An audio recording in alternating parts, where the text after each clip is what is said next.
o assunto é, sobretudo para você que nos acompanha, que está preocupado com essas questões de estratégia de defesa, o assunto é quente. Diante da crise nas relações bilaterais entre Brasil e Estados Unidos, o Pentágono lá e o Ministério da Defesa aqui estão se esforçando para manter um perfil discreto e escapar como puderem de turbulências políticas. Mas já foram cancelados ou adiados eventos que reuniriam tropas dos dois países. Reportagem de Salvador Estrano. A Operação Formosa reúne anualmente milhares de tropas de 10 países num exercício anfíbio coordenado pela Marinha. Entre as nações participantes estão os Estados Unidos e a China. Neste ano, a operação estava marcada para o início de setembro, mas o governo suspendeu o evento e optou por concentrar o foco dos militares na Operação Atlas, que simula a atuação das 3 forças no território amazônico. A avaliação dos militares é de que, neste momento, não há clima para a realização de operações conjuntas, diante da escalada da crise diplomática entre Brasil e Estados Unidos. O Exército, inclusive, deve cancelar nos próximos dias a Operação Core, que reuniria no sertão pernambucano cerca de 350 tropas brasileiras e americanas. Nesta quinta-feira, durante a celebração do Dia do Soldado, o comandante do Exército, General Tomás Paiva, citou o patrono da Força, Duque de Caxias, como referência de conduta diante dos desafios atuais. Uma crítica velada aos militares envolvidos no julgamento do plano do golpe, que beneficiaria o ex-presidente Jair Bolsonaro. Sua espada foi empunhada em prol de um único lado, o da pátria, pois, conforme o próprio declarou, minha espada não tem partido. O apagão das agendas impactou também eventos coordenados pelo Pentágono. O Comando do Sul das Forças Armadas Americanas cancelou a realização da Conferência Espacial das Américas, que deveria ter ocorrido no fim do mês passado. Os americanos comunicaram ao Ministério da Defesa sobre a decisão, faltando menos de uma semana para o evento. Além das conexões militares operacionais, o Brasil é também um consumidor importante da indústria de defesa dos Estados Unidos, com acordos que ultrapassam bilhões de dólares. Entre eles, mísseis, sistemas navais e a recente compra de 12 helicópteros Black Hawk, considerados essenciais para o patrulhamento da Amazônia. A compra desses equipamentos, entretanto, depende da manutenção do Brasil na lista de parceiros do Programa Americano de Transferência de Tecnologia Militar, uma plataforma que tem como objetivo fortalecer a defesa de países considerados aliados da Casa Branca. Diana, deixa eu começar por você e aproveitar o conhecimento que você tem do interior de uma instituição tão importante para a política americana como é o Pentágono. Nós registramos, e isso é consenso na imprensa internacional, como que a lealdade política ao presidente Trump se manifestou em vários episódios envolvendo os secretários do Tesouro, envolvendo o secretário do Comércio, envolvendo o secretário de Estado. Nessa questão específica de defesa entre Brasil e Estados Unidos, até aqui, Jana, parece que essa lealdade política a Trump e como ele está tratando o Brasil não se manifestou. Quanto tempo isso dura?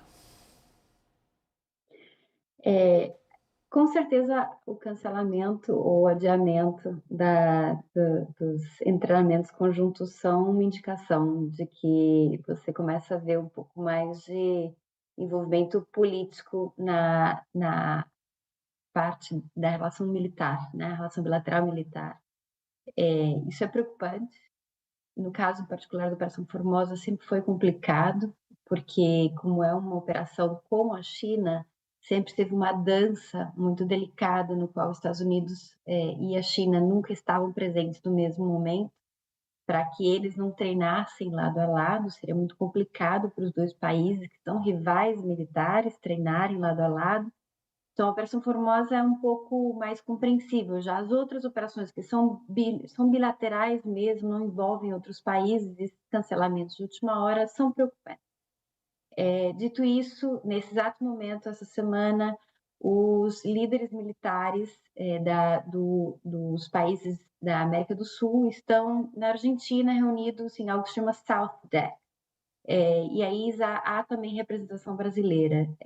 Então, não é de todo, não é uma relação que está tão abalada que não houve nem presença do governo brasileiro nesse caso, então eles têm representação diplomática nessa conferência militar, mas é uma indicação, o cancelamento e o postergamento dessas oportunidades de treinamento conjunto são indicações de que o fator político está afetando a relação militar muito mais do que no passado. É importante a gente prestar atenção na informação que ela está nos dando agora, Lorival, porque o que a gente registrou até aqui é uma série de idas e vindas escapando ao controle. Na verdade, nas últimas semanas, o que a gente registrou foi uma escalada, abrangendo os vários setores. E aquilo que muita gente esperou, que, por exemplo, os interesses recíprocos de empresas privadas aqui e lá, que pudessem se contrapor, a escalada do vai e vem político não aconteceu. No setor de defesa, até agora, fora esses cancelamentos, registra-se um empenho dos dois lados em escapar de turbulência. Conseguirão? Pois é, eu acho que não, porque o Pete Hegseth é uma figura muito filiada ao Trump ideologicamente, né? Trouxe a agenda anti-woke, né? Que é anti as políticas de inclusão das Forças Armadas muito fortemente, realizando o que a gente pode chamar de expurgos, né? Nas Forças Armadas americanas. Hoje eu tive uma experiência curiosa, porque eu entrei em contato com o Pentágono para perguntar por que o emprego de forças de resposta rápida, no caso, no cenário ali da Venezuela, né, da costa venezuelana. E aí eles me responderam com uma nota política, assim, que o Trump, desde o primeiro dia, prometeu que combateria o narcotráfico, né, passou a considerar os cartéis de drogas como organizações terroristas e tal. Aí eu falei assim, não, mas eu estou fazendo uma pergunta técnica, assim, por que essa configuração, né, desses destacamentos navais e aéreos, envolvendo até submarino e tal, fuzileiros navais, etc., de resposta rápida, são compatíveis com a missão de combate ao narcotráfico, né? E ele respondeu assim, eu peço que você fale com a Casa Branca. E essa é uma resposta que um funcionário de carreira dá, né? Quando ele quer dizer o seguinte, meu amigo, isso não é uma questão militar, não é uma questão técnica, né? Isso é uma questão política. Então, acho que a politização está dada, né? E os meios militares estão sendo usados, né? Empregados de forma já politizada, né? Daniel, você queria fazer uma pergunta? Eu queria me endereçar à Diana, fazendo um merchan aqui da CNN. A gente publicou mais cedo uma matéria em que militares brasileiros manifestaram um temor de exclusão do Brasil do FMS, Foreign Military Sales. É um programa que permite fornecer equipamentos, venda de equipamentos a preços mais acessíveis para governos parceiros. Às vezes são equipamentos até de segunda linha, que os Estados Unidos têm estoques mais elevados, podem ainda vender para o Brasil em condições melhores. Existe lastro, Diana, nesse temor de exclusão dos militares brasileiros? Isso pode acontecer, na sua percepção? Pode. São dois programas, na verdade, né? Um é o FMS, que você está se referindo, que é essencialmente venda atacado, que o governo americano entra em contato com as empresas e negocia um preço, porque eles estão ajudando a que vários países em conjunto possam comprar o mesmo produto, né? Então, acaba sendo um preço atacado. E o outro é o FMF, que é de financiamento, que é para produtos, digamos, de segunda mão, né? São todos bem apropriados, estão funcionando, mas são de segunda mão, são usados. Mas no caso de ambos, é uma decisão política se eles vão continuar ou não a ter o Brasil nesse programa. Isso não quer dizer que o Brasil não poderia comprar equipamentos das empresas da base militar americana, da indústria de defesa americana, né? Só que o Brasil não teria o fácil acesso a preços mais em conta para os mesmos produtos. Então, agora, o bom, digamos, de que o Brasil se o Brasil for retirado desse programa em algum momento, não quer dizer que ele não possa voltar depois, né? É uma situação talvez um pouco mais fácil de reverter do que as sanções, que são um processo legal, que tem que ter revisão jurídica, etc. Então, seria uma decisão política que poderia se reverter tanto no presidente Trump quanto em futuras administrações. Não seria permanente. Caio, a gente, pelo que a gente apura, né, para usar a palavra da moda, há uma cautela também no Planalto em relação a questões de defesa. Aparentemente, a postura é sempre muito cautelosa, de busca de consenso, de apaziguamento, que vem sendo a conduta do ministro da Defesa desde que ele assumiu esse posto, desde o início do Lula 3. Eu não sei se a gente pode usar a expressão, está fazendo escola diante da gravidade da crise nas relações entre o Brasil e os Estados Unidos, mas até aqui a gente percebe uma conduta, vamos evitar turbulência. Agora, por outro lado, a gente sabe também, Caio, das conversas que a gente mantém nesses meios, do temor de ingerências políticas, como, por exemplo, aconteceu na compra de material de Israel. Qual é o grau que você atribui de perigo de que isso escorregue, saia do controle como outros setores registraram? William, eu acho alto. Bom, vamos lá. Em termos da relação e da cooperação histórica, aliança histórica das Forças Armadas brasileiras e americanas, eu não acho que a relação direta entre os militares brasileiros e os militares americanos será afetada, a relação direta, né? Militares americanos continuam querendo fazer parcerias com os militares brasileiros e os militares brasileiros continuam querendo fazer parcerias com os militares americanos, independentemente da disputa e do tensionamento político entre a Casa Branca e o Palácio do Planalto. Ponto. Mas essa relação histórica, essa parceria histórica, ela está sim ameaçada de sobressaltos, como as questões que nós colocamos nesses episódios, né, de cancelamento de operações. Tinha o COR, né, que o COR é realizado desde 2021, cada ano em um país, um ano no Brasil, um ano nos Estados Unidos. E esse ano em Petrolina, no sertão pernambucano, viriam, salvo engano, 200 militares americanos, 150 militares brasileiros, uma operação de um mês ao custo de 30 milhões de reais. Tem dois fatores que eu quero colocar. Primeiro, a restrição orçamentária para as Forças Armadas é brutal.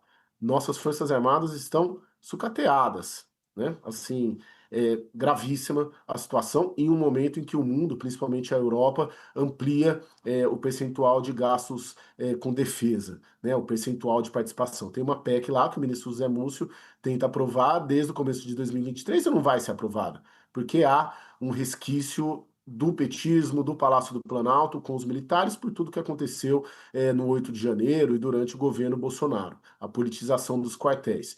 Esse é um fator, mas eu quero colocar um fator novo, William, que eu tenho ouvido dos militares, de uma pressão que viria do setor judiciário em razão dos posicionamentos que a Embaixada dos Estados Unidos em Brasília vem tomando em relação a ministros do Supremo Tribunal Federal. Ou seja, se já havia uma bronca e uma rejeição ideológica do petismo, do lulismo, do Palácio do Planalto com os militares, agora essa bronca ganha ares de uma disputa também política que há entre o Supremo Tribunal Federal e o bolsonarismo, e tendo a Embaixada dos Estados Unidos como uma porta-voz da Casa Branca em Washington, né, aí em Brasília. Então isso acaba também potencializando o prejuízo e potencializando as chances, não vou dizer de um rompimento, mas de uma suspensão das parcerias que estavam programadas para este ano aqui no Brasil. Posso, com a sua licença, Lorival, me dirigir a Jana em relação ao ponto que você estava levantando? Claro. Jana, especificamente em relação ao envio de destacamentos militares americanos para a área da Venezuela, a reação do governo brasileiro foi bem discreta. Fora, claro, as vozes dos grupos políticos, mas eu estou falando a reação, aquela que a gente pode caracterizar como oficial, como formal, foi discreta. Você entendeu de que maneira o envio desses recursos militares por parte dos Estados Unidos para aquela região? William, eu acho que a reação discreta é a correta, no fim das contas, porque o destacamento dos destroyers e das unidades navais americanas são mais o que a gente chama de show of force do que um programa, uma movimentação real, né? Primeiro, por um lado, porque nenhum desses equipamentos são apropriados para a missão que eles estão cumprindo, que é uma missão contra narcotráfico. Você não precisa de destroyers quando a maior parte da cocaína é transferida por aviões clandestinos. Você não precisa de submarinos nucleares para pegar submarinos de drogas, que são relativamente pequenos. Não tem como você conseguir capturar um desses com um submarino grande. Então, uma série de questões muito operativas. O que eles estão fazendo não faz sentido para a missão. Se você olhar de um lado político, que é o que eles realmente estão tentando fazer, né? O que eles falam por escrito não é a realidade, digamos, eles estão tentando, a teoria, no caso, é poder ter um destacamento próximo à Venezuela, sem entrar nas águas territoriais, para buscar criar uma certa percepção de apoio americano a uma possível oposição ao presidente Maduro dentro da sua própria força armada. Essa é a lógica, essa é a teoria que eles e a oposição na Venezuela estão tentando promover. Nós vimos esse tipo de oposição dentro das Forças Armadas venezuelanas na primeira administração Trump.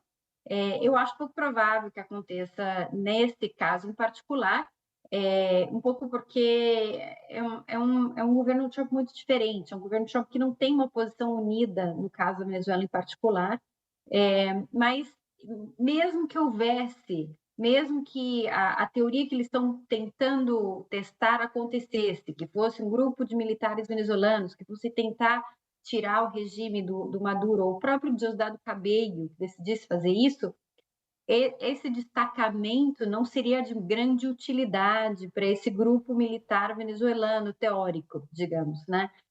Então, reconhecendo que as ações não fazem muito sentido frente a tanto as justificativas reais e as justificativas em papel, eu acho que o fato de o governo brasileiro e outros também, assim, o governo colombiano também decidiu não fazer muito alarde. No fim das contas, é gasto de dinheiro americano. Se eles querem gastar, sejam bem-vindos. Assim, não estão fazendo nada ou não parece que vão fazer nada que seja realmente intrusivo na soberania de um outro país, né?